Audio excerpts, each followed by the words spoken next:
Hello friends, అందరికీ నమస్కారము. Friends, తెలంగాణలో ఇందిరమ్మ ఇళ్ల పథకంలో తెలంగాణ ప్రభుత్వము కొన్ని కొత్త రూల్స్ తీసుకొని వచ్చిందండి.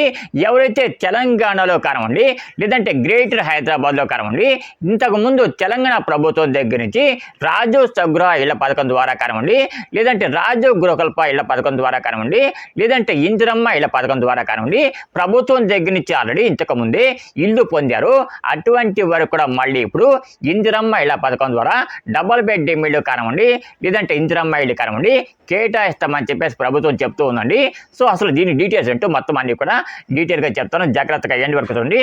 ఫ్రెండ్స్, తెలంగాణలో ఇందిరమ్మ ఇళ్ల పథకాన్ని తెలంగాణ ప్రభుత్వం తీసుకొని వచ్చినప్పుడు కొన్ని రూల్స్ పెట్టిందనమాట.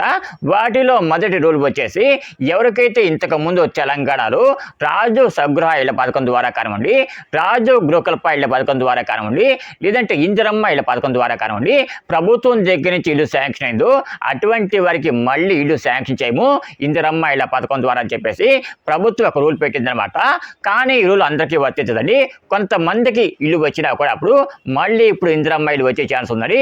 సో అసలు ఎవరికి మళ్ళీ ఇందిరమ్మ ఇల్లు ప్రభుత్వం పంపిణీ చేయబోతుంది ఏంటి అనేదంతా కూడా డీటెయిల్గా చెప్తాను, జాగ్రత్తగా వినండి. ఫ్రెండ్స్, మీలో చాలా మందికి తెలిసే ఉంటుంది, ఇంతకు ముందు అంటే జస్ట్ ఒక 30-40 సంవత్సరాల క్రితము ఇందిరమ్మ ఇళ్ల పథకం ద్వారా చాలా మందికి ఇందిరమ్మ ఇల్లు వచ్చాయండి.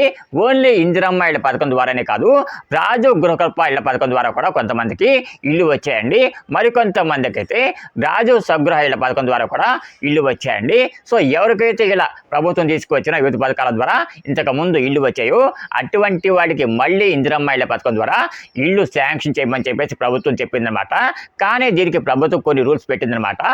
ఎవరికైతే 1994 కన్నా ముందుగా ఇల్లు శాంక్షన్ అవుతాయో అటువంటి వారికి మళ్ళీ ఇందిరమ్మ ఇళ్ల పథకం ద్వారా ఇల్లు శాంక్షన్ చేసే అవకాశం కూడా ఉందని చెప్పేసి ప్రభుత్వం చెప్తుందనమాట.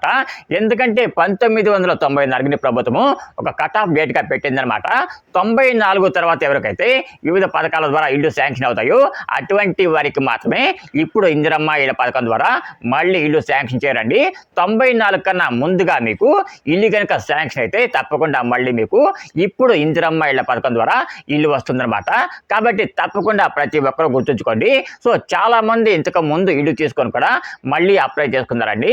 సో కొంతమందికి ఇల్లు రాకపోవచ్చు, కానీ ఎవరికైతే 94 కన్నా ముందుగా ప్రభుత్వం దగ్గర నుంచి వివిధ పథకాల ద్వారా ఇల్లు శాంక్షన్ అయ్యో అటువంటి వారికి మళ్ళీ ఇప్పుడు ఇందిరమ్మ ఇళ్ల పథకం ద్వారా ఇల్లు వచ్చే అవకాశం అయితే ఉందన్నమాట.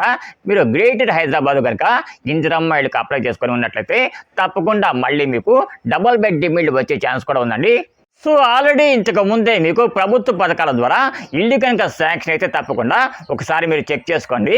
మీకు 1994 కన్నా ముందుగా ఇల్లు శాంక్షన్ అయిందా, లేదా 94 తర్వాత ఇల్లు శాంక్షన్ అయిందా అనేదంతా కూడా చెక్ చేసుకోండి. ఎందుకంటే 94 కన్నా ముందుగా ఎవరికైతే ప్రభుత్వం ఇల్లు శాంక్షన్ చేసిందో అటువంటి వారికి మాత్రమే ప్రస్తుతము ఇందిరమ్మ ఇళ్ల పథకం ద్వారా డబుల్ బెడ్ ఇల్లు కానివ్వండి, లేదంటే ఇందిరమ్మ ఇల్లు కానివ్వండి పంపిణీ చేయబోతుందండి. తప్పకుండా ప్రతి ఒక్కరూ చెక్ చేసుకోండి. ఫ్రెండ్స్, అసలు ఈ కట్ ఆఫ్ డేట్ ఎందుకు పెట్టిందంటే ప్రభుత్వము, సో చాలా మంది ఒక 20-30 సంవత్సరాల క్రితము ఇందిరమ్మ ఇళ్ళకు అలాగే వివిధ పథకాలకు అప్లై చేసుకున్నారండి. అటువంటి వారిలో చాలా మందికి ఇందిరమ్మ ఇళ్ల పథకం ద్వారా కానివ్వండి, లేదంటే రాజీవ్ గృహకల్ప పథకం ద్వారా కానివ్వండి చాలా మందికి ఇల్లు వచ్చాయండి. కానీ అప్పుడు చాలా మందికి ఇల్లు వచ్చాయి, కానీ అప్పుడు వచ్చిన ఇల్లు చాలా మంది అమ్మేసుకున్నారండి. కొంతమంది అయితే వాళ్ళ ఇళ్ళన్నీ కూడా శిథిలావస్థకి అయితే వచ్చాయి కాబట్టి ఇల్లు వదిలేసి కూడా వేరే చోటకి వెళ్ళిపోయారనమాట. సో ఇలా ఎవరైతే 94 కన్నా ముందుగా ఇల్లు శాంక్షన్ అయ్యో అటువంటి వారికి మళ్ళీ ప్రభుత్వము ఇందిరమ్మ ఇల్లు శాంక్షన్ చేయబోతూ ఉందండి. తప్పకుండా గుర్తుపెట్టుకోండి, ప్రతి ఒక్కరూ చెక్ చేసుకోండి ఒకసారి. మీకు కనుక ఇంతకుముందు హైదరాబాద్లో కానివ్వండి, లేదంటే తెలంగాణలో కానివ్వండి ఏదైనా ప్రభుత్వ పథకాల ద్వారా ఇల్లు కనుక శాంక్షన్ చేసినట్లయితే 94 కన్నా ముందుగా మీకు శాంక్షన్ చేస్తే తప్పకుండా మళ్ళీ మీకు ఇందిరమ్మ ఇళ్ల పథకం ద్వారా ఇల్లు వచ్చే అవకాశం ఉందండి. ఫ్రెండ్స్, వీడియో కనుక మీకు నచ్చినట్లయితే తప్పకుండా చిన్న లైక్ అయితే ఇవ్వండి. లైక్ వీడియోనే కాదు, ఎవరైతే ఇందిరమ్మ ఇళ్ళకి అప్లై చేసుకొని L2 లిస్ట్లో ఉంటారో అటువంటి వరకు షేర్ చేయండి.